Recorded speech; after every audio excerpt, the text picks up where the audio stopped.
Hey, thanks for stopping in on this episode of Bladerunner Tool Sharpenings Before and After. A gentleman just dropped off this hunting knife, homemade. It's a pretty cool little knife.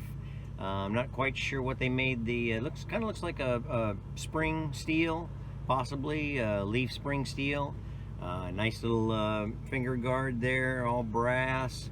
Really nice. I like the way he did the buttress of his, it's not even a pommel, it's the buttress of the handler.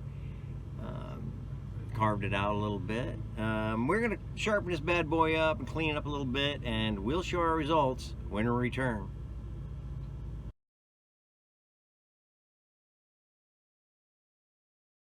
Thanks a lot for hanging in on this episode of Bladerunner Tool Sharpenings Before and After. That hunting knife I was showing you a little earlier with the deer antler handle on it, well, I did finish that bad boy up. Came out really nice. Now, it's made from Mork. I don't know if that's Mork from Ork or if that's what it is, but he said he's had a larger one that he owned earlier, so it might be a manufacturer that I'm not familiar with. Love doing the brass. That brass is really some quality stuff.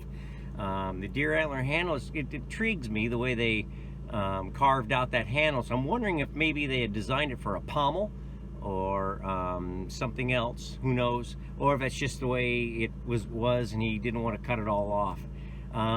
Proof is in the pudding. It's really a nice blade, and that's what makes the world go round here. Bladerunner Tool Sharpenings Before and After. Hey, hope you enjoyed the video. Give us a like and share our Facebook page, like and subscribe to our YouTube channel, and now our Odyssey.com channel, Bladerunner, since 1983. And remember, with Bladerunner, there's never a dull moment.